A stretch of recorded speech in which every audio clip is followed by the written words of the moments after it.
Severance, Season 2, Episode 5, titled Trojan's Horse. All right, so it looks like we have one more member of the core in the break room. Luke, this weekend, it's Valentine's Day weekend. We told him Kira doesn't like romantic relationships, but apparently he had to go away with a significant other, so we threw his ass in the break room. But hopefully, if he atones, he'll be back next week. Paul, what do you think of this episode? We're back in the severed floors, quote unquote. We're Yes. back in the outside world, quote unquote. We got some innies, we got some outies. I think what we're going to do, we talked about this off pod. We're going to go in sequential order with this episode. It just seems a little bit easier that way. But first, Paul, like I said, let me know. What do you think of this episode?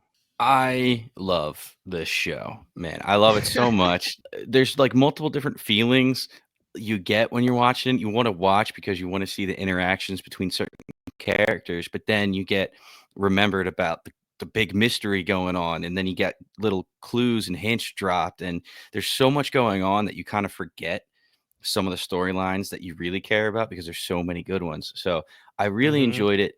I will say I'm not disappointed in the episode. It's just the way that they are telling the stories and have to set up the episode.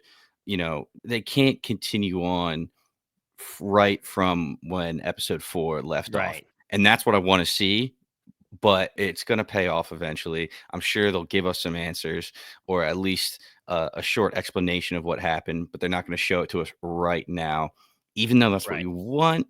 It's weird because we got a reunion between two characters, which we really wanted, Mm, but it wasn't satisfying because it's not fully right. the characters that we want. So it was Right. great to see our girl Helly back down there. I mean, I was calling her Brit because of her actor's name.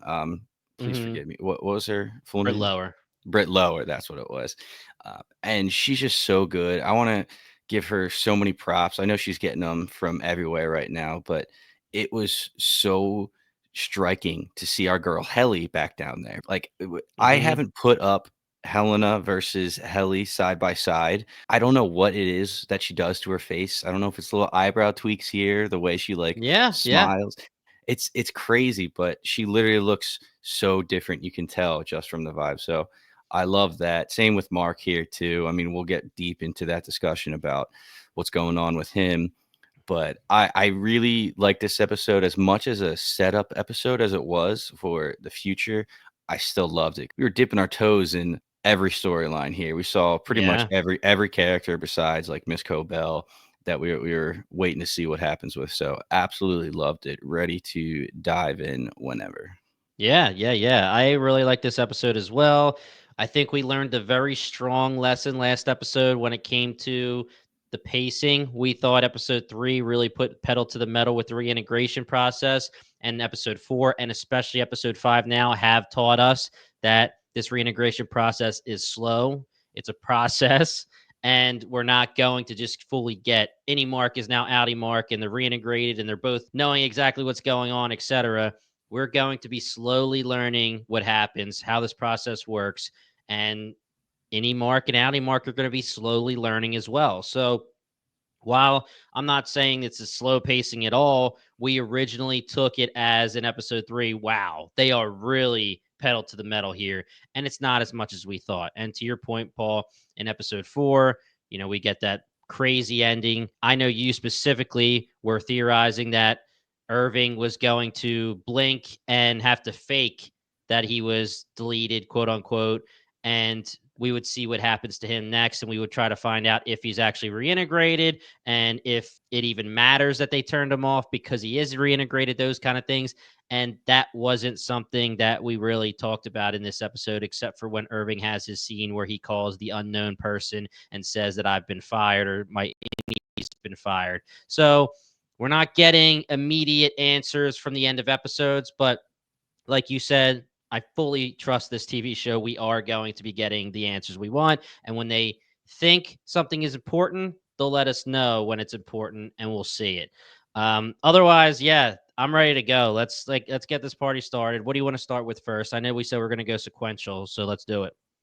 Yeah, yeah. Speaking of, them just teasing us with little bits of information, this opening scene, just a little tease, right? Because we don't get it for the rest of the episode. But what we do see, it seems to be current day OND giving what looks like dentist tools to someone to bring to the elevator. Now, Irving already discussed this. What was it, episode 1, episode 2, potentially, when his drawing gets revealed, and we learned that, what do they call this? The service elevator? They call it the export That hallway. that's what it was. It was the Yep. export hallway. So we know what this is. She explained it. They give whatever they were working on, and they don't make the deliveries to the elevator anymore. It's taken there. So we didn't see who was taking it there. Right. And we also, okay, so this was the big question, because I know you've been talking about this a lot. The guy with the cart walks up to the elevator. The elevator light turns on when he approaches, and then after he enters it, it goes out. Now, season 1, episode 8, we saw Miss Casey walking down what appears to be the same exact hallway. But Mm-hmm. for her, the red arrow doesn't appear until after she's in the elevator. And Interesting. that Interesting. that was a big deal for Irving's drawings. I know you were talking Yep. about, because we were saying Irving must have worked or been in that position to see that red arrow come on. Now the question is, are these two separate situations? Is the red light purposefully acting like that? Do you think it was a slight mistake by the Severance writing and execution of it? There's a lot of questions going on here, but they don't Yeah. seem to make mistakes. I was going to say, to be completely honest, I, of all people, should have noticed the difference, and I actually did not with the light. So props to you for finding that difference. I really don't think that they would screw that up. I definitely think there's a possibility that there could be multiple hallways that look like that. There could be a reveal later once Dylan actually follows Irving's instructions that he goes to a hallway that he thinks is what we thought the hallway Miss Casey goes to, but it's really not. But either way, um, maybe we're putting too much into the light. But the important thing definitely is that Irving, whether it was him, which we ended up theorizing that it wasn't him, it was maybe Ragabi or somebody telling him what it would look like. But either way, somebody knows what that hallway looks like, knows what the light looks like when it turns on and the arrow goes down. And Irving somehow knew to draw that, paint that, whether he knew it himself or somebody told him. Now, like you said, this person's whistling. We don't see his face. He goes to O&D. The closed captioning calls him doctor. Does that Mhm. mean anything to us right now? Not really, I guess, but he gets the dental tools and takes it. Now, we know throughout these first 2 seasons that O&D seems to be able to print anything. I don't want to say anything like people. That's obviously something that we've been talking about too, but anything as in, they do hatchets, they do cards, they do freaking watering cans, they do anything that's asked of them. And we talked about the fact, are all of these things important? Only some of these things important?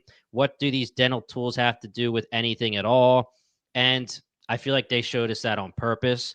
We don't need to get crazy into what the dental tools mean. I'm sure, again, we will get some answers, but if he's the doctor on the closed captioning, there's a chance that they, instead of having O&D take what's needed to the hallway, now they're getting maybe the actual person experimenting on the clones, the dead bodies, whatever it is, to actually come up and get his supplies himself.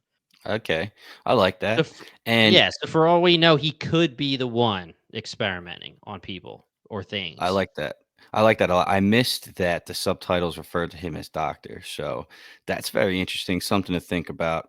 And we'll touch on some theories lightly this episode, but if you really want to go into our and hear our heavy, deep theories, I would refer you to the midweek mailbag. We will probably have episode fives out, a few days after this airs.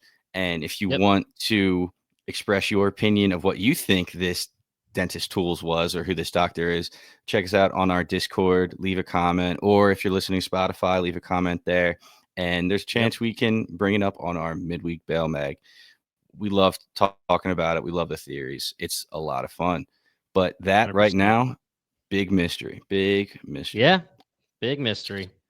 So now going back to our first scene with Mark, turns out Ragabi moved in. Mark's got a roommate. Yeah, This is basically like roomies. the setup for a sitcom. Like Oh it's yeah. ridiculous. So he's taking a bunch of pills. He's drinking something weird, Hmm. assuming it's all part of Ragabi's reintegration process. He's got to do it to make Yep. not have those side effects. And she also has a line where I'm sorry, I should say Mark is curious and asking her, "Do you think they're watching us?" To which Ragabi responds, "Depends on how dumb you've played it." This was a big line because we were discussing episode 4. Yep. We had little hints, but we weren't sure. We assumed it was any Mark, but this almost seems to insinuate that it was Audi Mark this whole time since the reintegration. Is that what you were getting? So I actually didn't get that specifically. So you're saying that you are assuming that on the severed floor that is Mark now. Like it's basically the opposite. No, it's basically exactly what Helena was doing. You're saying that he's pretending to be Mark S down there. That's interesting. I actually didn't think of it that way. I thought of it just as like we know since all of this happened with the OTC that they've been keeping tabs on him. Milcheck has came to visit him multiple times to see if this has changed anything for him, if he's getting more curious, if he's asking about Gemma, things like that. And I took it as she's saying, like, as long as you didn't like make yourself look suspicious to them, like you're really going to start getting into being a double agent or really a detective trying to figure out what Lumen's doing, then they're probably not fully monitoring you, which I'm not against what you said. And I'm not against what I said, but the one thing I will say with what I said is exactly what I said in episode 3, which is why would they not be watching him 24/7? They literally said in this episode that Cold Harbor is one of the most important things in the history of this planet. And they know that the OTC and everything about it, Devon's been hostile. They're going to see Ricken and talking to Ricken. We'll get into that later. They've gone to Mark multiple times. He said things about basically wanting some answers. I don't see why they wouldn't have him under surveillance. Now, I know that the Cobell thing, when she lived next door, that was her going rogue and all that kind of stuff. But still, it just seems to me that they should have him under some kind of surveillance. They basically run the town. But I think that we can definitely talk about the Mark stuff when we get to him being on the severed floor and why he's been acting different. I have a theory about, not a theory, I have thoughts on why he's acting different. And I'm sure you're going to have some similar thoughts. But then it is interesting for you to say that he could have been reintegrated as Mark. And I do think that we're learning by stuff Ragabi is saying, right? Mark says, I haven't learned anything else yet, meaning as my Audi. And then she says, well, maybe your innie has. That leads me to believe that maybe he is still being the innie downstairs. Do you remember that line? I have that line, but I have it as he hasn't remembered anything else yet instead of learned. So Okay. I'll have to go back and double check that.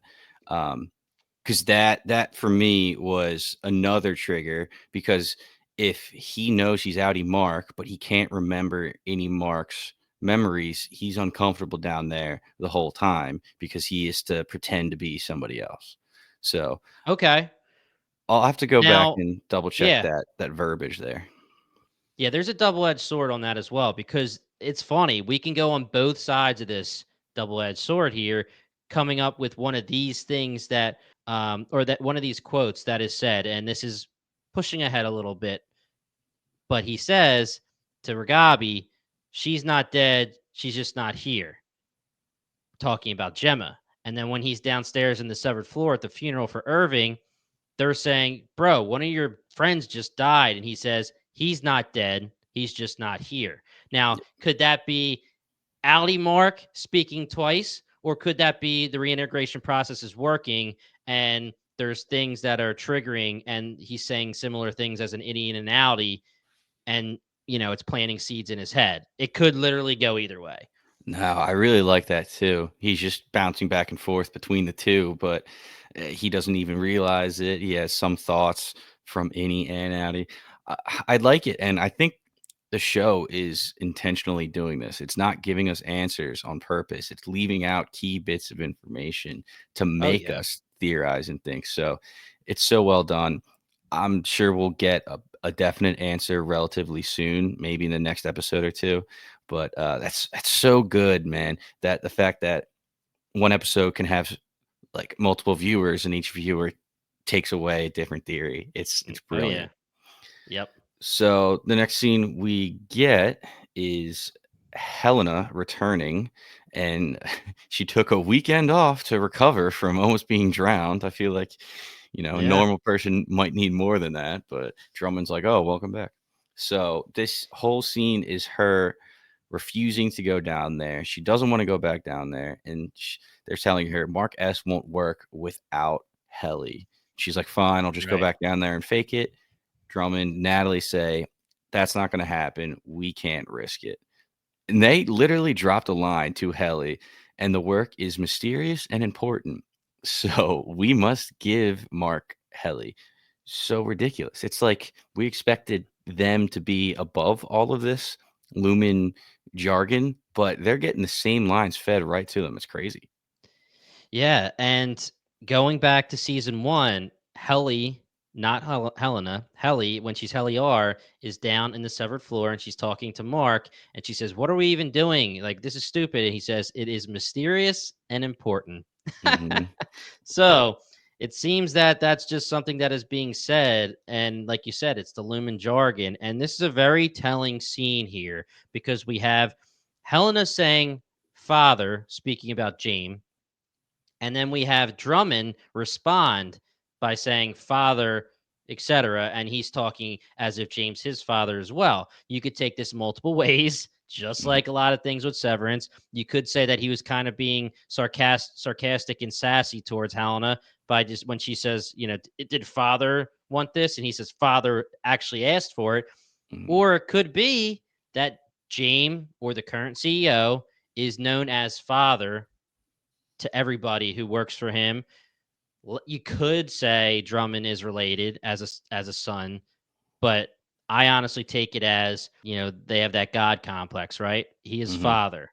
And Helena, maybe she's mother when she becomes the CEO. No, I had the exact same thought process. Helena having the last name Egan, I think that's just one for one. She is actually his daughter. But Right. with 100%. Drummond, I'm right on board with you. Father's more of a title than it is Yes. an actual. He's my biological father for Drummond. That is Yep. so Yep. Yep. really interesting though. Definitely took a note of it because now I'm like, all right, is everybody calling him father? People like it's gonna be confusing going. The higher you get, it's almost like you get more questions, not answers. Yeah, and the power dynamic is weird with Drummond and Helena because you would think that Helena would be the number two. She's the heir apparent. You would think she should have the most access to father. You would think she would have the second most power. And maybe she technically does, but Drummond here is giving her orders pretty much. And he's speaking for James. And it's kind of similar to how Natalie speaks for the board. Is he wielding power as James? And anyone can do that if they're the messenger, or is Drummond equal to Helena? There's definitely a power dynamic in this conversation where Drummond isn't nervous speaking to the heir apparent. He's speaking to her candidly, he's speaking to her straight up, open and honest, telling her what she needs to do, telling her what the instructions are from James. You are going to go back down. Mark S needs Helly R. Whatever he says about Lumen appreciates your sacrifice. Then there's another thing about obligement sessions or whatever that is. And we're talking about here maybe how Lumen deals with trauma. She's saying, I went through some shit. I don't want to go back down. I don't want her to take over. She tried to kill me. There are animals down there. And he's saying, do you need more time in these obligement sessions? And she's like, no, I'm good. I don't want that. I don't want that. Mhm. I'll just be Heliar. And he's like, no, you're not going to be Heliar. And then he says something about her tempers. And yeah, with these obligement sessions. So we have the tempers, and for all we know, the tempers have always been so important that they use them for literally everything. So if you go through trauma, they're like, all right, we need to balance your tempers out. We need to make sure you're good. And when we say good, it's good as in how Kier expects you to be good. Yeah, yeah. I really thought that was Lumen propaganda that they just gave to the innies to distract them. But the more we get, the more it seems to be that these four tempers are a real thing in the real world that at least, Drummond believes in because he says, yeah, you don't worry, your tempers will balance quickly, which Yes. is Hmm. going on to what you said about, who's higher. Helly is the heir, but the way that Drummond is saying almost like preaching to her and then r- suggesting an obligement session, it seems that he's almost in a higher position than the heir. Maybe Yeah. he's just there to make sure that the heir gets to where she needs to be, and that for that reason he's more important within the company. But it's just absolutely crazy because I don't know what's Lumen BS and what Lumen actually Right. believes in. It's crazy. Yeah. I'm at the point now where I think that everyone who's higher up in Lumen believes in this God scenario, and all of what Kier says is as in scripture. And Helena, that could be very telling when she was in the Orpto situation where she's laughing at the story being told, and whether she's pretending to be Heliar because she thinks Heliar would do that, or if she, as Helena, actually is like, all right, this is bullshit, right? Maybe she doesn't believe in it as much as the others. And we even know certain times, like Milcheck is a little like, when certain things are said, even though he obviously has in his work has to say it to the innies. There's definitely been some times where people are like, when they're talking about this crazy stuff, but I'm fully on board that Drummond is in. And he has that line that I was alluding to earlier with father encouraged it. He's getting direct access to James when Helena really isn't. The more we get on Drummond slash Frolic, we've referenced him as Frolic just because of his tattoo. Um, Yeah. eh, Thinking, there's three other big bads around there with the other tempers on their name, but for all we know, he could have all the tempers tattooed all over his Yeah. body. So, Luke loves that. Luke loves that theory, mhm. and I like it too. But I really just think that he has it tattooed because he believes in it. Yeah, especially after this conversation. So next scene we get, we had Helena right there. Well, guess what? We're getting our girl Helly. She Yeah. is arriving back on the severed floor. We got the elevator scene, which love when they gave it to us. Acting Yes. insane, out of this world, but it's also just great information because they're giving us all the cues. This was Helena turning back to our girl Helly. Elevator opens. Who the fuck are you? I'm Miss Wong. Yes. Everybody's reaction to seeing her for the first time is what the hell? Yep. Brings her to Milcheck where she meets up with the rest of the crew and he gives an explanation. What were your thoughts on these scenes? We had a million questions flying back and forth from all of the innies here. Well, I say innies from Mark, Dylan, and Helly. I felt bad for Milcheck because he was getting all these questions as I was trying to type them and keep up with it, and it was difficult. Yeah. But yeah, what was your big takeaway from this? I'm not even going to try to pronounce that Swedish word, Yeah. the gray robe story. Right. More bullshit, right? More of them trying to spin what happened, right? And when I say them, I of course mean Lumen, and Milchick is just I will say we'll get into this in a second when we get to Milchick's performance review. He has more power and choice than I thought. He seems to be making decisions that I guess they give him the power to make, and it's up to his interpretation on how he should do things, and that's part of his review. But again, put a pin in that, and we'll talk about it in a little bit. But he gives this story, like you said, there's just questions flying. You, of course, have Mark and Dylan giving the side eye to Helly. Now they know that she's an Egan. Helly herself, she obviously knows she's an Egan because of the OTC. And throughout this episode, there's this weird dynamic with Mark and Helly, and it could go with what you were saying, Paul, where this is a reintegration situation where it's Mark from the up top, and he doesn't have that same relationship with Helly R that Mark S would have. Or you could go with this is Mark S. He's reintegrated, but it's a slow process and things are happening very slowly, but it's still technically Mark S. But he is just so skeptical of everything because if you can imagine, he has someone who he thought he loved. He season 1 kisses her, falls in love with her. Season 2, he thinks he has relations with her. He's fully believing that he's still with Helly R. He fought for his life to bring her back. He said, I need Helly R back. And he got played. He did not guess that this was Helena. He had no idea that this was Helena. So now he is sitting here through this entire episode throwing shade at Helly because he's like, how can I trust that you're not Helena? And it's sad because she is now Helly. And she's like, I didn't do this. I Mhm. can't control. We talk about this all the time. Yes, it is my physical body. I am Helena, but we are two different people. And I'm sorry she did that to you, Mark, but this is me. I'm Helly. I'm your girl. And Mhm. it's just a very, very tough dynamic. But going back to the conversation with Milcheck, he says that Irving went on a long cruise, which is funny. Of course, he did not. Another lie, but it could be a little alluding to the fact that he was a Navy SEAL. But all bullshit. All bullshit. I love that Dylan is basically throwing at him like, dude, he's dead. He's dead. Mhm. This is my boy, and he's dead. Things like that. They're not happy. They're not happy where they are right now.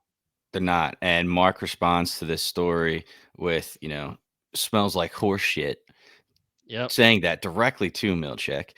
And that was another thing that I was kind of leaning towards. Maybe it's Audi Mark this whole time, is because he seems to be a lot more sarcastic and cursing a little bit more.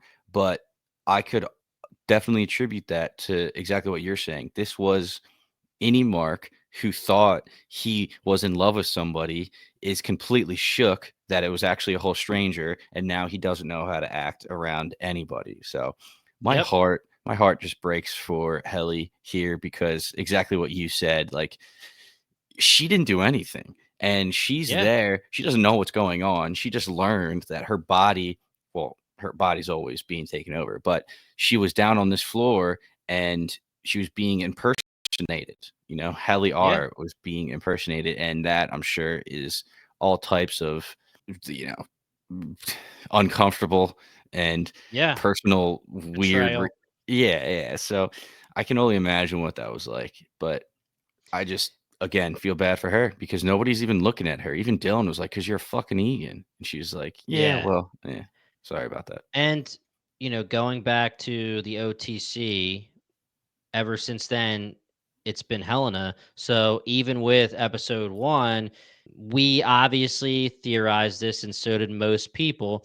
But the moment it's episode 1, that's Helena. So even the lie about what she saw up top when the OTC happened, saying, "Oh, my night gardener, and I was just chilling and blah blah blah blah."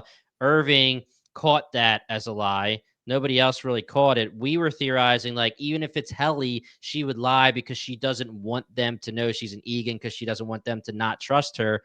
Well, she didn't even lie there because that wasn't even her. He's Yeah. done literally nothing wrong. Like that's all been Helena. So it's not even like a situation where it was like, guys, I didn't want you to know I was an Egan just because I really wanted you to still like me. I wanted you to trust me. That's not even her fault either. None of this is her fault. She is Mhm. literally a different person who has been innocent in this entire thing. And to you saying your heart breaks for Helly, it's got to break for Mark too, because again, not to beat a dead horse, but he trusted someone, he loved someone, and I mean, we talked about this too. Like he's in the tent with Helly, or who he thinks is Helly, and you're talking about like losing your virginity and opening yourself up to have these kind of relations, and you're finding out that this was not Helly. Mhm. It was Helena, who you have no idea who she is. So the highest form of betrayal, Very, very, very tough for both of them to deal with in this episode. So a lot of people online are, there were people saying like, "Damn, why is Mark being such an ass this episode?" Well, he's dealing with some shit. Get off his ass. Yeah.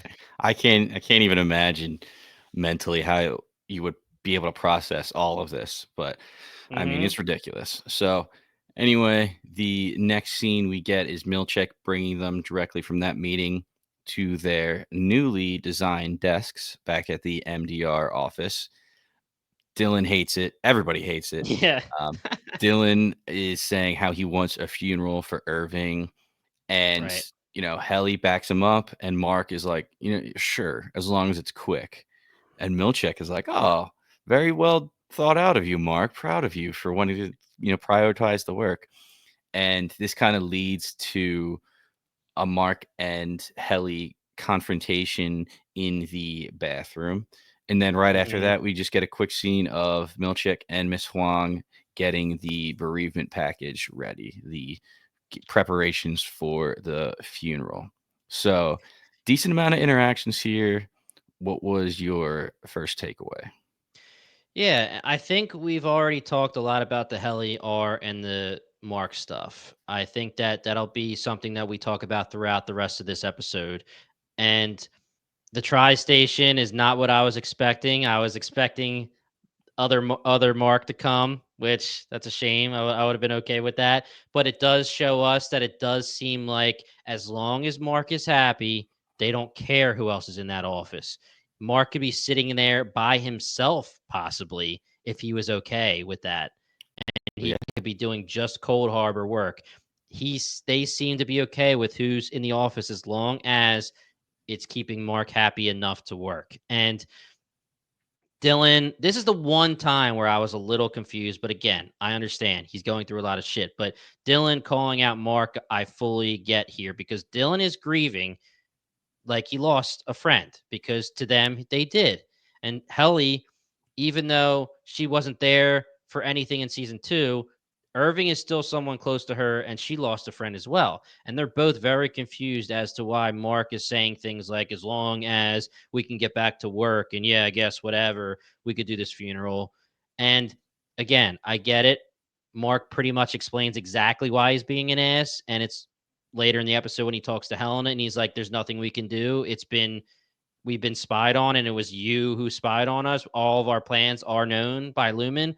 So he's feeling very defeated along with betrayed. But I still thought that, Mark should have been a little bit more sympathetic here and have been like, yeah, we lost Irving. I know his line that says he's not dead, just not here right now is very telling for how Hmm. Mark believes in all of this. But still, yeah, Spoken. your boy That's Irving.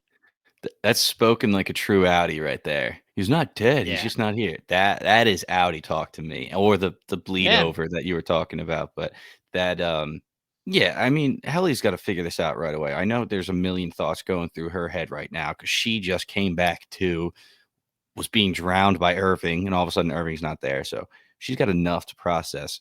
But I feel like she's slowly figuring it out because she says, "What happened up there?" And Mark's like, "It doesn't matter." And she's like, "What the fuck Right. do you mean it doesn't matter? That was our whole gig. We were piecing little bits of information that we could figure out together because that's all we wanted to do was figure out what was going on back there." So she it's crazy. I feel again And th- just feel so bad for her. and this has to be absolutely wild for her because not only does she know that shit hit the fan during the bonding session or whatever, she knows that shit hit the fan when they were either outside or in the danger room, for lack of a better term, if you're an X-Men fan, in some kind of a VR scenario. She knows that went bad, but she hasn't even had the chance to be like, "Yo, Irving, Mark, what happened with your OTC?" Like she wasn't there for that conversation either. She literally, like when she says what happened up there, there's so much that she doesn't know of anything. Yeah. Just like when Dylan in a little bit later is like, "Yo, did you guys catch up?" And he drops the bombshell about Gemma. You forget that all of this technically has been talked about, but with Helena, not Helly. So she doesn't know any of this. Yeah. we get a line drop from Dylan, right after the funeral. We'll get to it, but we forget how much she doesn't know. So it's so well done though. The writing, the little bits of information, Helly's reaction to it, like what? Like what do you Hmm. mean? And we as viewers were like, dude, that's old news. Like that's like episode Yeah. one talk. Yeah. And then this Milcheck and Miss Huang scene, Yeah. like Yeah. I it's so weird. She's like, "Can I ask a question?" And he's like, And she says, "Can "Sure." I say a question?" She Yes, doesn't say true. ask, which is weird. And he says, "That's not a question." And then she throws some sass at him and says, "That's a question," when she gives him shit about his performance review coming up. But I don't know what to take from her and his back and forth, right? Yeah. I'm not against that she's a clone that wasn't fully quote unquote grown because can I say a question? Seems like something maybe like a child would say that's not fully understanding how to speak correctly. But like she also is intelligent, obviously, right? So there's like different. It just seems like it's like her programming is a little off or something at times. Like she understands a question, but she said, "Can I say a question?" And he's like, "That wasn't a question." And then she does say ask a question, and it's a sassy question. And then later, when she's wanting to use your instrument, she's like, "Oh, I practiced. I wanted to use it," like something like a kid would kind of say. She's a kid, but I just don't really I still can't figure out exactly what's good with her. I'm right on the same boat with you. It's almost like he needs to teach her how to be a human and what is like the proper, English or and we got a line from him in his performance review that he uses too many big words. So Right, maybe right. this is him just trying to teach her, the structure of a sentence and English in general. But I don't think that's the case. I think you were right that she was popped from the oven early and everything's not right in her head and she's Right, still right, trying right. trying to like figure out exactly how to get everything to click into place. But she is also have as kid tendencies because Milchick's like, Mhm. "That wasn't a question, that was an opinion." And then she's like, "Your first performance review is today, right?" That was a question. And that was like almost like a backhanded, like, Snap back, yep. "Yeah, yeah, how do you like that?" So there's definitely some friction in between them. It's interesting, especially with the future scene you were talking about. Won't let her perform on the theremin. Very, very interesting. So love to see where that's going to go in the future and what other little details they give us. Yeah, and something we get, which is pretty interesting, the bereavement package is only actually if an any dies on the floor. and Hmm. and he is making the decision. Again, we'll get into this performance review in a little bit, but he's making the decision to go with a bereavement package, even though it doesn't quote unquote meet the procedures here. They asked for it, so he's giving it. And like I said, we'll talk about that. But are you ready to go into the funeral here? Yeah, yeah. We'll jump right into that. They walk in with a nice little banner that says, Irving B quarter 870 to quarter 882, which Yep. not giving us dates, but they'll give us that information. I thought it was so funny slash rude how Milcheck was like, "Let us take 9 seconds to remember Irving." Yeah. And then it was like 4 seconds. It was like 5 seconds. He was like, "There you go. Don't you guys feel better?" Um, we got the eulogy from Dylan G, funny and heartbreaking at the same time. And then the freaking melon head of Irving. Oh Like, my gosh. get the hell out of here with that shit. That was that was so funny looking. And they we had melon parties before, but I don't think did they give us the shape of a face when Bert No. was retiring? This seems to be I new. wanna know who did that. It's pretty damn good Yeah. Irving face, man. Hell Um, yeah. and we also have the 8-bit video game version of Irving, like, dancing and stuff, and I did see online that people kinda matched it up with the dance he does during the dance party, like, the actor. It's John That's Turturro's awesome. actual dancing, so that's pretty funny. Like we said, there's freaking so much attention to detail for this television show. Quickly, I wanna go into this date of birth and date of death So people have been theorizing with the quarters, and Irving's death date was quarter 882. So if you're going to assume that there's a quarter 0/1, that would be 220.5 years. And if we are going to say that Loom was founded in 1865, then the events of the show would be 2085, which doesn't really work with Mark's date of birth that we see on his license, which was April 3rd, 1978, because that just doesn't fit, obviously, right? So people were trying to figure out how we can make this make sense. And the way that I was seeing it was that if you delete weekends from that, because innies only live during the week. So if it's 5 days a week and not 7 days a week, the quarters would be smaller. And the real quarter would actually be 882 quarters equals 157.5 years, which would make the show's events happening in 2022, which would make a little bit more sense. So again, who freaking knows? But Yeah, that's people that's trying to work this out.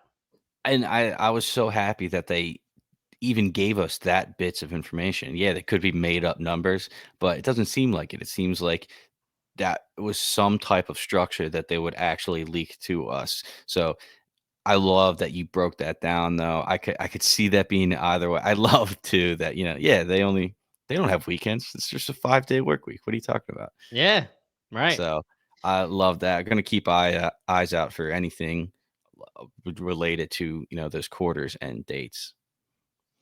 Yeah. And then for this, we obviously get the speech from Dylan, and then we get the scenes where Mark is sitting there, not paying attention, not engaged. Heliar and Dylan are kind of standing by the melon head, obviously somber, in a funeral like they should be. And then this is where we get them giving Mark some shit. And he Yeah, basically says, he's not dead. He's just not here. And I'm going to go back to work. We're done here, right? Helly chases him out. And this is the big conversation between Helly and Mark, where Mark just lets it loose unfairly, but unfairly to Helly. I understand where Mark's coming from, but still, letting it rip on her, basically being like, I don't know if you're you. I don't know if you're Helena. All of our plans, it's not like they're spying on us through cameras. It's because you specifically told them every single thing we've been doing since the start. I thought we had a plan. I thought we were working on this together. And now everybody in Lumen, everybody who matters in Lumen knows exactly what we were trying to do. I'm done here. I'm defeated. And like we talked about a million times, Helly's like, yo, this wasn't me. This was Helena. And he's like, well, how do I even know that you're freaking Helly now? And she's like, well, I guess you're just going to have to trust me, which is the worst scenario in the world to be in. And then she says, stop being an asshole, which that's Helly for you. yes, that's Helly. And Mark's not usually an asshole, so that makes me think it was Audi Mark this whole time, and he's sitting by himself during the funeral and putting up these walls in between his other coworkers because he doesn't want to reveal to them that he is still Outie Mark, because the way I interpreted it, he doesn't remember all of his innie's memories. So the longer he's down there and working, the longer he is risking exposing himself. So that's why he's being an asshole. That's why he's being distant. He doesn't want them to know. And Right. we got the crazy line from Dylan here. He was like, "Oh yeah, did you two catch up? Do you tell her that Miss Casey's your wife yet?" And, Yeah. and she's like, "Wait, what?" She Yep. was blown the fuck away. And that was another instance of that's old news to us. This is her first time hearing it. She's blown the fuck away. Triggers the second confrontation between Helly and Mark. Yeah, you mapped it all out. So ridiculous. So So this leads me to believe that again, this is another point towards him not being Audi Mark, because Audi Mark doesn't know Miss Casey is Gemma. Audi Mark and Ragabi only know that, well, Ragabi knows that Gemma's alive within Lumen's walls, and Mark only knows what Ragabi told him, and that's that she's alive. And we obviously see the end of this episode, which was a revelation that he's reintegrating and getting memories and getting screwed up like Petey was, and he notices the therapy sessions with Gemma slash Miss Casey, and then she shows up in front of him at the end of the episode. See, I'm leaning more towards like if I'm going to go with your thoughts, Paul, I really do think that there's a possibility that at times, like we could get in a later episode Mark's point of view where he's like flashing and freaking out. And we don't know that he's doing that because we're getting the point of view for as the outside viewer, like Mark's sitting there at the funeral. And yes, it is any Mark, but while it's all going on, he feels betrayed, he feels defeated, he feels pissed off. But then he's now even more confused because there's flashes happening and he's remembering Audi Mark stuff and he's like, what the hell is this? Or at for a second he's Audi Mark and he's flipping back and forth. Like there could be things like that. I don't think I'm in on him being fully Audi Mark at when he goes down there, just because of things like this Gemma stuff. Like I don't think he should know that Gemma's Miss Casey if he's Audi Mark. Yeah, yeah, I guess I'd have to think that one through. In my head, I just assumed that Audi Mark kind of knew everything. Um, but yeah, I don't think he's ever heard the name Miss Casey before. And maybe he didn't right there. Maybe Dylan just threw it out like, "Hey, did you tell Miss Casey's your wife?" And that didn't really mean anything to Mark, and he stormed out because he's like, "Fuck, this is another conversation I don't know anything about." And then Helly Right. follows after. It's really funny. I didn't even really consider that it was any Mark while I'm watching it. I in my head just had it Audi Mark. But now that you're saying all this, I can I can definitely see it being both ways. And Yeah. probably they definitely did it on purpose. Bunch of jerks. Um, so funny though, because I have like so many other points going forward, like with a few other scenes, but now I'm just like, that could have been any. Well, convince me, bro. So we'll talk No, about you're talking me out of it though. So it. yeah, we'll see what happens. Um, anything else for those chunks of scenes there? I mean, I think the next thing will be that when they storm out, now Dylan's in the room by himself and he sees the poster and he Yeah. starts to think, hang in there, right? Hmm. And I actually did see some things online after we recorded the podcast about people saying the hang in there thing will probably be more important than we realize because people noticed that the signs existed.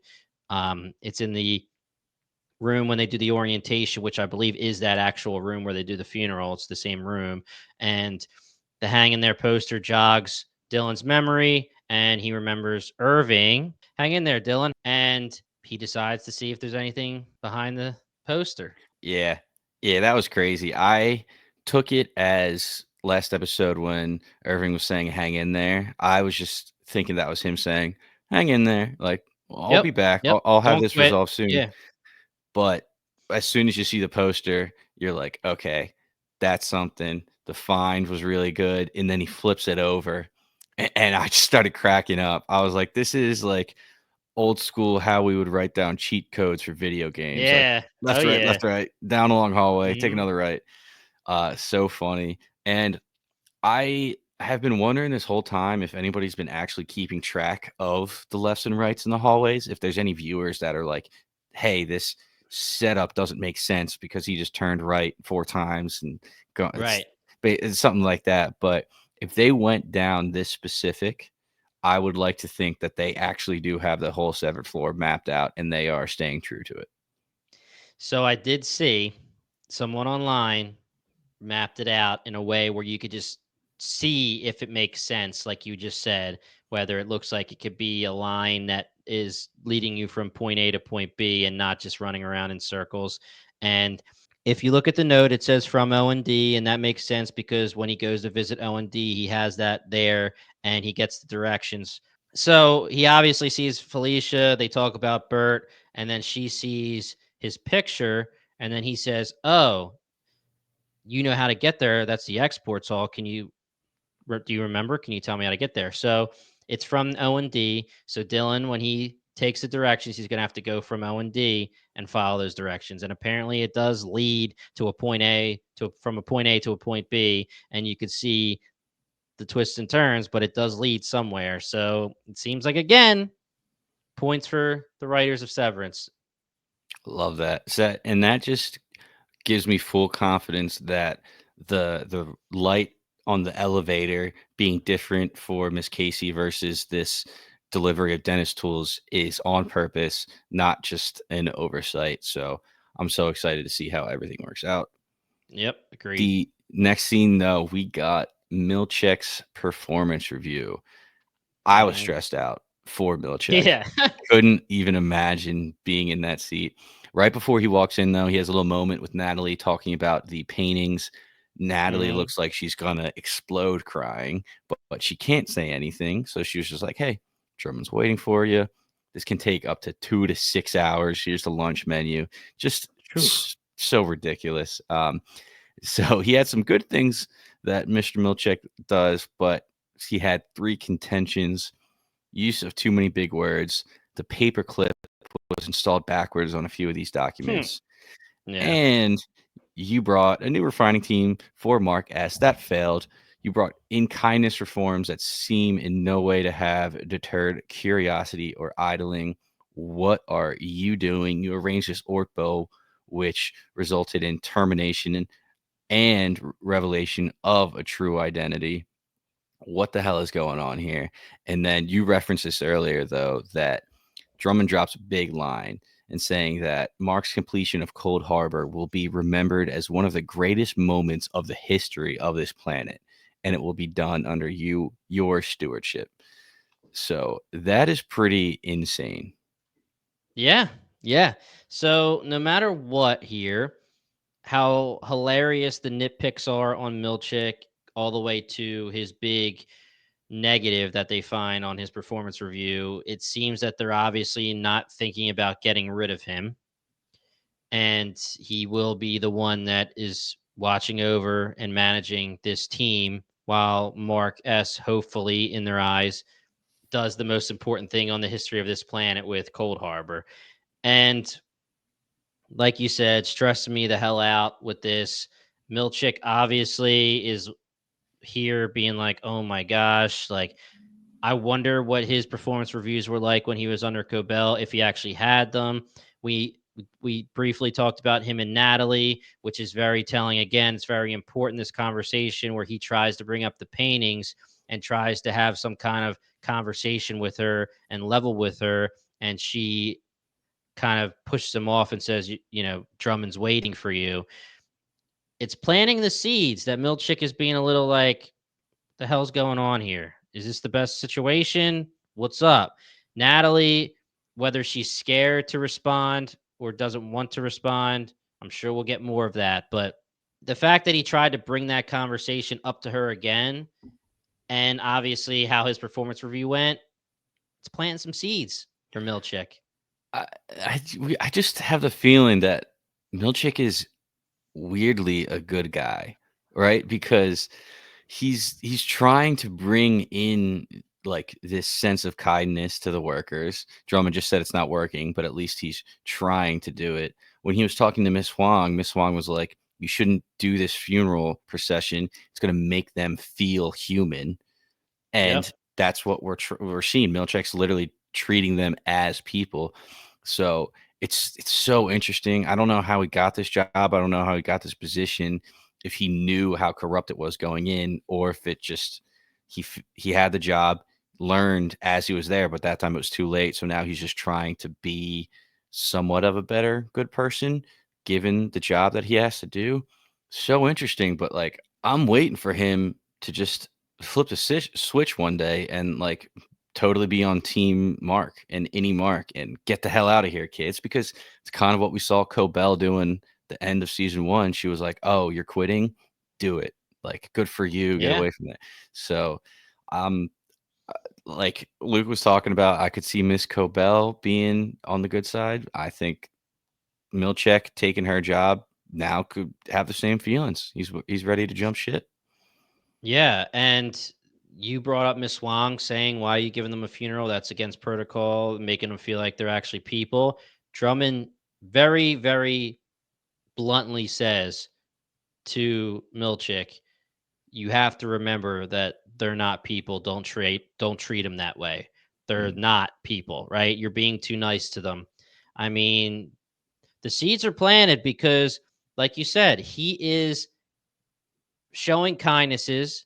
It doesn't seem like he has that belief that they're just people, or they're not people, and they're just things that, employees that don't matter, basically robots or zombies, right?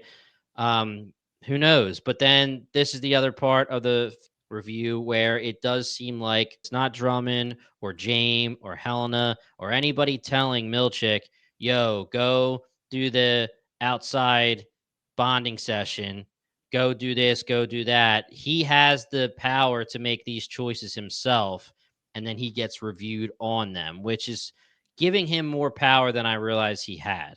So we were wondering, episode 4, what was the reason that they did this session? Why did they do this outside virtual reality session? What's the point? And Mhm. you would think that when we're trying to find a point, it was Drummond or Helena or Jane being like, yo, do this because we want this to happen. But instead, it was Milcheck's decision. And he has his own reasons, but we still don't find that out either.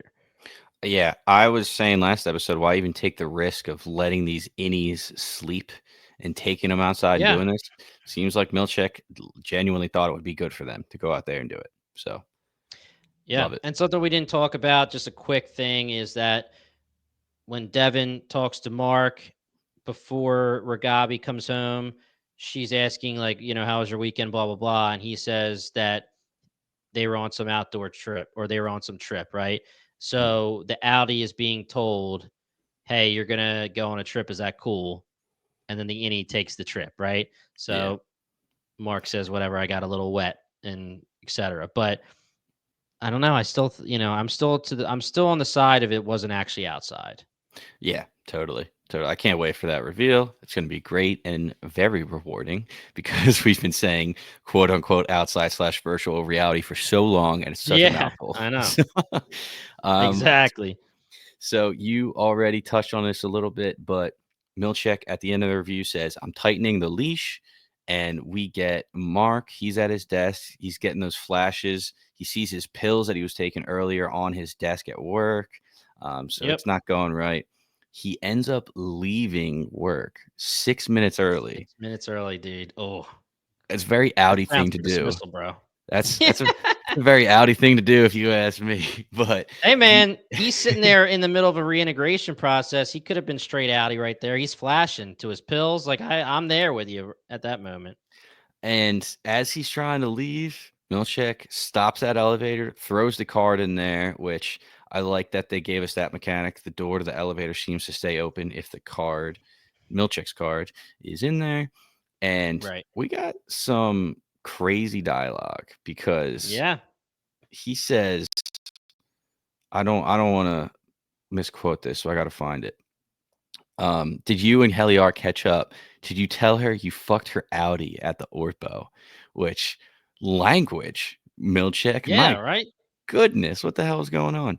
And I think Milcheck was pushed to this point because he's asking Mark, how's the rest of the funeral? How's all this? And Mark is short, he's rude, he's sarcastic, and he says, like, he called it the bullshit Gazette. And he's like, yeah, sure, whatever, Mr. Milcheck, praise Kier. So sarcastic. Yeah. And Milcheck is like, I can read right through you. I'm not having any of this. I just want you to know that I have this information over Helly and I could drop it at any time and just basically ruin your life. So just get back to your professional self, Mark. And takes out his Yeah. card. Elevator closes. We get Mark leaving work and a redhead watching him leave, which we assume this is Helena. Yep. Yep. Yep. And, with Milchick being very blunt and using those words in that language, well, they told him to stop using big words. Told him to stop being nice. He took their advice for now. And again, he's in like the worst position for a job. He's just constantly putting out fires left and right. So I would be frustrated if I was him too. I agree. I believe that was Helena, obviously watching. Mark, something I wanted to ask you about throughout this episode, we see Mark coughing. Audi Mark coughing and any Mark coughing? Could this be something as in maybe they were outside, or maybe whatever they were during the ortho, he got sick and it's just showing that the innie and the outie are both sick, or could it be part of the reintegration process where it's just a symptom? And so I, both innie and outie Mark would be having this symptom. I was taking it as the reintegration process. That's what the pills and whatever weird Yep. drink he was drinking out of the fridge was for. Um, yeah, yeah, and I'm waiting for that to be kind of it, it's more of a warning, right? Like this reintegration isn't going as well as Ragabi was hoping because why is he coughing? I don't want him to turn into a PD. I feel like he can't, right? Because he's the main character. But that's what I was getting from the coughing is he's going that direction. Something's not going right, and his body's freaking out. Yeah, yeah, yeah. Something that he asks Rogabi, or he kind of calls her out himself in the scenes where he goes home. You know, he comes in, he says they didn't have eggnog. I don't know what that's about, but he says, okay, like you've done this once, which, you know, does she confirm she did it once with him? Does he assume she did it once? We have the theory that Irving is reintegrated by Ragabi. We're not sure on that, but as far as we know, and as far as Mark S knows, he's saying she's only done this once before, aka Petey. And she's saying, oh, I just want to make sure everything's by the book and you're feeling better and blah, blah, blah before we move forward. And he's like, oh, yeah, okay. Like you've done it a million times. You've only done it once. I think that no matter what, she expects him to be having symptoms. So I hope, like you said, he's not getting sick and he's the main character. So it's not like it's going to be a huge thing. But um, we'll see. We'll see if he gets worse before he gets better. We'll see if it's all supposed to be part of the plan that he gets a little sick while he's reintegrating. He wants to move on with the second part of reintegration. He wants to do it again. And she's saying, yo, yo, we got to hold off here. We're not going to get you screwed up. Maybe we'll do it tomorrow. So, yeah. And this is a side note, but she wants eggnog. She's eating icing from a can. Very Yeah. weird stuff.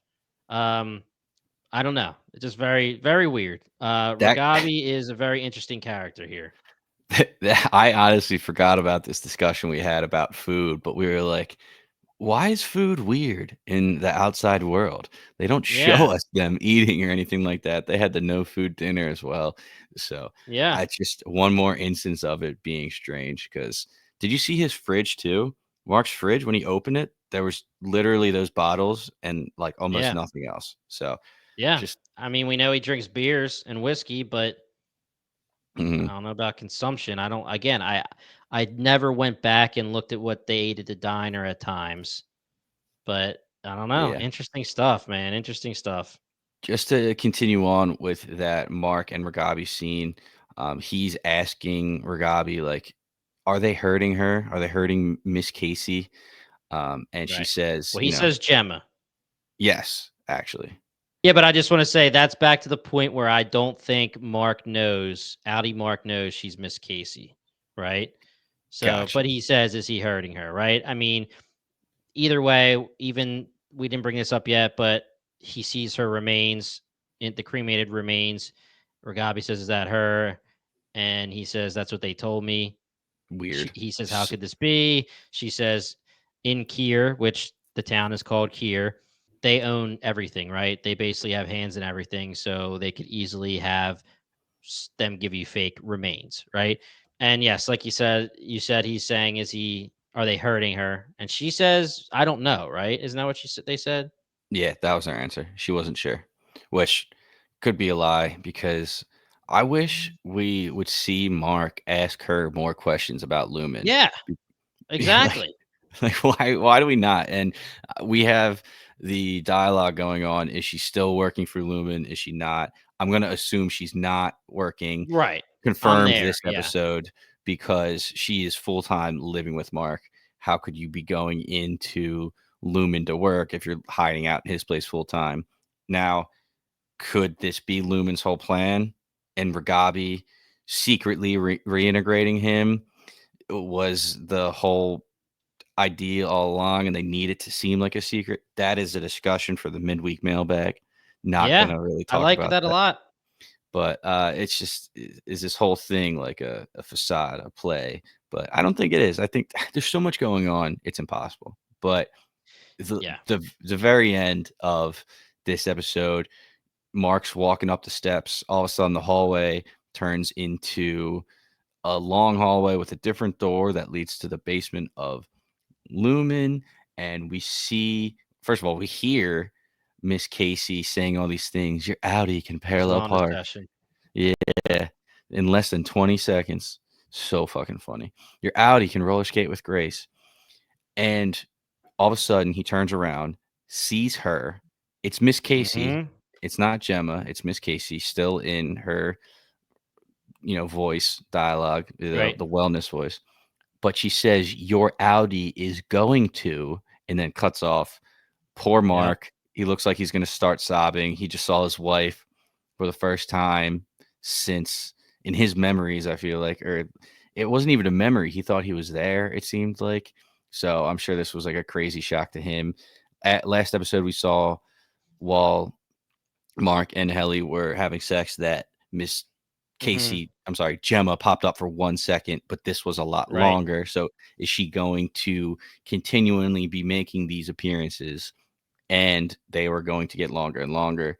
I really hope so. I hope we get some more. Yeah. And the I big question agree. is, what was Miss Casey saying when she goes, "Your Audi is going to"? Because everything she ever says in a wellness session is like past tense or like present Yeah. tense. Like your Audi can do this, your Audi likes this, but here she says your Audi is going to, and then nothing. Yeah. Very, very interesting stuff. And to your point, when I agree with you, man. I will be sitting Ragabi down. I'd be like, tell me everything you know about what Lumen is doing. They hired you to put this chip in our head. Tell me what the deal is. But I get that he is fully having tunnel vision. He's got a lot of shit going on. He's reintegrated. He's trying to deal with the fact that apparently his his love is alive, who he thought he had to grieve for the past couple of years. There's a lot going on, but I still would be like, yo, you need to tell me what the hell's going on. And everything you could tell me has to be told right this second, or I'm not going any further. Um, quickly, we actually still have to talk really quickly about Irving and Bert. We got one other quick one too with Ricken and Devin. I skipped over Yes. those to get at the continuity, but we'll jump back to it. Yes. So quickly, we'll save this for the midweek mailbag, guys. We love theories. This isn't a huge theory episode, but the midweek mailbag will be more towards theories. I love that you brought up is Ragabi actually working for Lumen, and this is all part of the plan. My take on this theory, and everyone, discord.com or bingetowntv.com/discord, hit us up on Spotify on the comments for our episode. Let us know your interpretation of this theory, or if you have any other theories, and we'll shout you. But my interpretation could be that they figured out that the only way that they can fully use or complete this cold harbor file, this specific file, is if a reintegrated version or an Audi version of Mark goes and does it, right? Or someone, say it's any Mark, but he has the reintegration memories or feelings that Audi Mark would have, because if it's connected to Gemma, it needs to be fully something on the side of you need to have direct relationship, memories, emotions with Gemma. So Ragabi could be a secret agent working against Mark, and he thinks she's helping him by reintegrating him, but actually it's what Lumen wants. That's kind of where my head's at. Is that what you were thinking along those lines, or? Yeah, yeah, and I would need a little bit to gather all my thoughts for a full theory, so I'll probably have something better midweek mailbag. But yeah, that's exactly what I was kind of going for there. All right, cool. So let's finish it off hot here. What do you want to start with? You want to start with Ricken, or do you want to start with? Yeah, let's start with Ricken just because I All love right. this guy so much, right? Devin is Yeah. reading Ricken's new work, and she's saying, "Hey, what is this? This is completely Yeah. opposite of what you were saying before." When Mark was reading Ricken's book when he was an innie, Ricken was saying, you don't need your job needs you. Now in this Yeah. new work, he's saying the boss might own the clock, but you should enjoy its ticking and thus be happy. Which she's like, what the hell are you talking about? Ricken's bringing up Natalie, and Devin's like, "Don't bring up Natalie. Everything she says is poison. Lumen hurts people, and now you're part of Lumen. What if you're hurting people too?" And we got the title of the episode, which was "It's a Trojan's Horse." If I get Yeah. my ideas to severed workers all across the globe, it might beget a revolution, is what he says. So funny that he calls it a Trojan's horse for somebody who is so educated. And like I said, the name of the title, but I'm just going to say this one more time. If Audi Mark was actually pretending to be any Mark, that would kind of be a Trojan horse, right? Yeah, So, yeah. No, um, I mean, I feel you. I feel you there, man. I mean, you could say that Helly being or Helena being Helly is a Trojan horse too. Similarly, there's a lot of ways you can look at it, and if you really want to get literal with it, Trojan's horse is almost reversing. If he's not saying it in a weird way and getting it wrong, and if he's saying it purposely in that way, Trojan's horse could be kind of the opposite of what Trojan horse means, which we don't have to get into that. But I loved when he says Nat because again, he wants this connection. He likes that someone appreciates his work. Devin's the goat. She understands what's going on here. She's like, "Yo, bro, they're using you. Gotta feel bad for Ricken. He wants the recognition. He wants the company of Lumen to appreciate his work. He wants his work to be appreciated, but he's being fully used here. He is ass backwards on his ideology with this new book. Devin's calling him out. He's saying to Devin, "Hey, man, cash money. It's not that bad if I do this." And she's like, "All right, dude, seriously." So there's not too much more to talk about with Ricken, but again, they're doing exactly what we theorized they would be doing with him. And he is being used to try to brainwash the innies. Not going to work on our innies, but there's a lot of innies in Lumen. mm. That was a great catch that you got. Ricken called her Nat, not Natalie. Yes. And Devin's like, Nat, oh, what, you guys like nicknames now? What are you close? Yeah. I love that little catch. That's just so well done.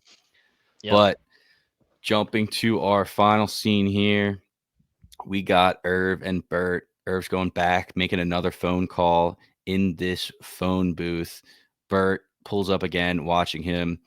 Irving confronts him, which turns to Irving's going to go to their place for dinner tomorrow Yeah. and try So and sit weird. down and figure this whole thing out. They had a little conversation about how Bert knows that Irving is severed.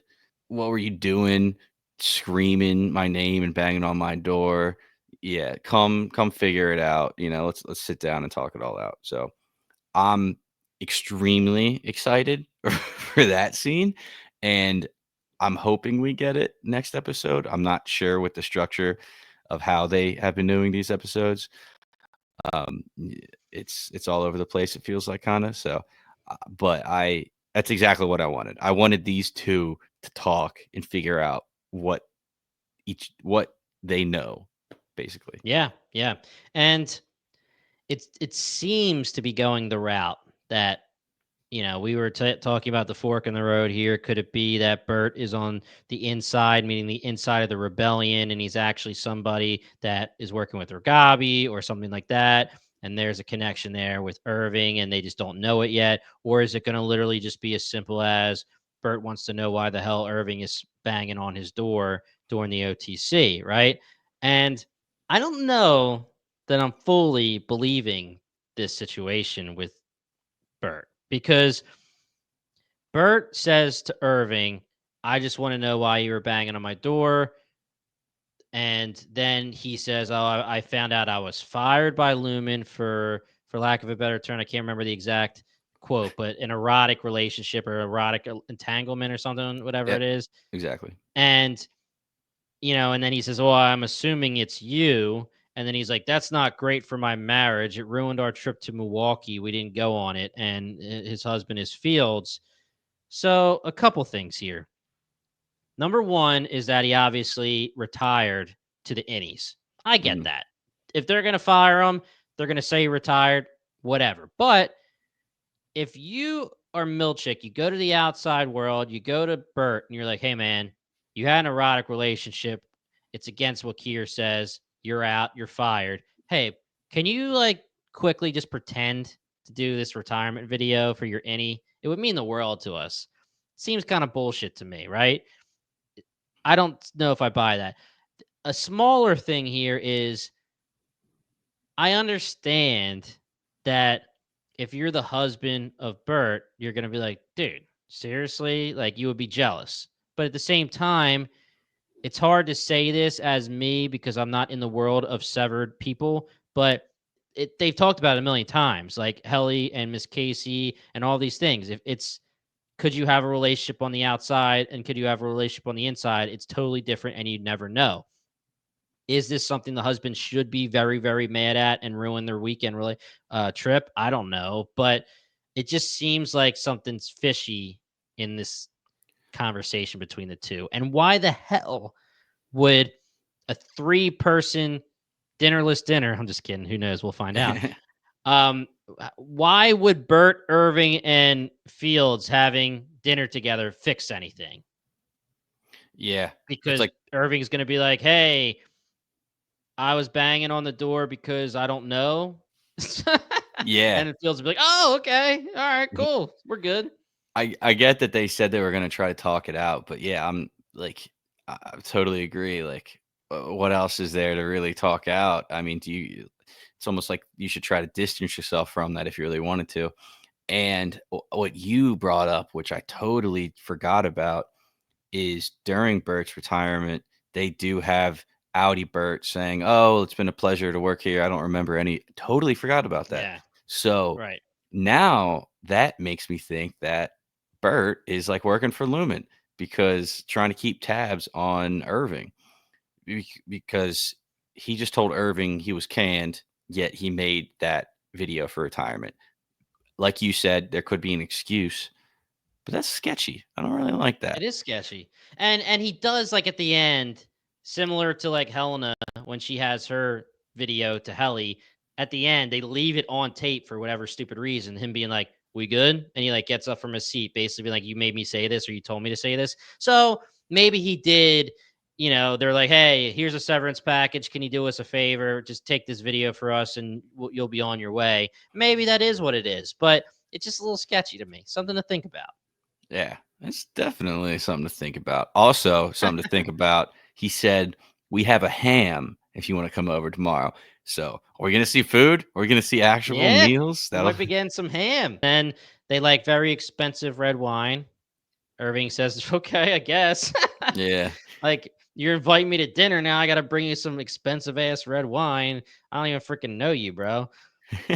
But we're any parting shots before It would we be move on so to the midweek mailbag? it would be so funny if Bert pulls out this ham and it's actually seal, and that's what Irving can't escape these fucking seals.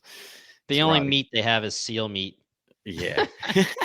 No, I love this episode as much as a setup as it was. I already talked about. We got a little bit of everybody, and that's all I can really ask for. So I can't believe we're halfway mark. It's crazy. Yeah, It's yeah. flown by. It is weird. It's weird because it feels like it's flown by, but it feels good that we still have a whole half to go. We have still a lot of content to go. I'm very excited. And Luke, we miss you, man. We love you. Hopefully, you atone and you'll be out of the break room by next week or maybe even the midweek mailbag. Depends how many times you say the statement. But, guys, if you like what you heard, hit that subscribe button on the Core Podcast. We cover all things Apple TV on our podcast feed right now. We have Dark Matter, Silo. We're going to be putting Masters of the Air on there as a backdrop for the feed. If you're interested in watching or listening to that and you watch that TV show, we're going to have Foundation going forward. We're going to be covering the studio in March, which is going to be our next big coverage for the Core Podcast. So there's a lot of great things coming for Apple TV. We love Apple TV. Hit that subscribe button if you love Apple TV and love listening to us. Click that link in the description for our Discord or bingetowntv.com/Discord. Hang out with us, guys. It's awesome. Our Severance feed is so cool right now, constantly talking theories, questions, comments. We have a specific thread for the mailbag. If you guys want us to shout you, put it in the mailbag or just go on Spotify, click the episode and comment. But that's it, guys. We will see you in a couple days for the midweek mailbag, and then we'll see you for the second half of the season. Once again, we are the Core Podcast, and thank you so much for listening.